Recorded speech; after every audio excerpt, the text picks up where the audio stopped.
Kwa mara ya kwanza mwanamuziki mjasiriamali Shilole amefunguka baada ya kupata madhila ya kuvunjiwa au kuchomewa mgahawa wake wa Shish Food uliopo jijini Dar es Salaam siku ya maandamano ya tarehe 29 Oktoba, ambapo yeye ni miongoni mwa wale mastaa kama Jux, Billnass ambao mali zao ziliharibiwa na maandamano hayo hapo. Sasa kupitia ukurasa wake wa Instagram amefunguka ikiwa ni kwa mara yake ya kwanza tangu tukio hili hapa.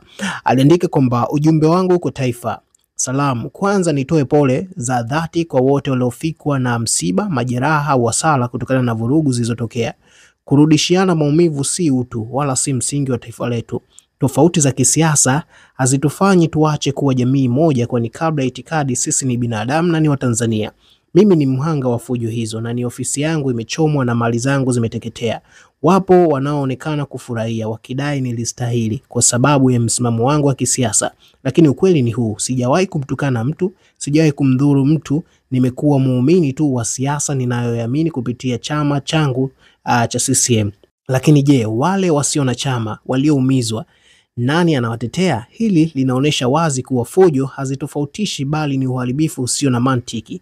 Kwa hivyo wakati huu si muda wa kutafutana mchawi wala kushindana kutupiana lawama, ni wakati wa busara. Na wabariki na kuwasamehe wote waliohusika katika uharibifu wa biashara yangu huku wakiwa wamedhamiria kunirudisha nyuma. Muhimu ni kwamba Mwenyezi Mungu ameendelea kuniruzuku uhai, basi ninaamini mali zinaweza kurejeshwa kwa juhudi na kupambana pasipo kukata tamaa, lakini pumzi ya uhai haina mbadala. Alhamdulillah.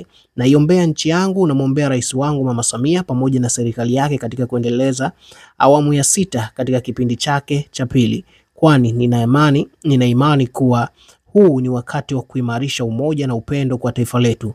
Ni muhimu sana tukawaunga mkono viongozi wetu, na mimi sitarudi nyuma. Nitaendelea kuamini, kutetea na kusimama na imani safi ya chama changu CCM licha ya majaribu, vitisho na hasara niliyoipata.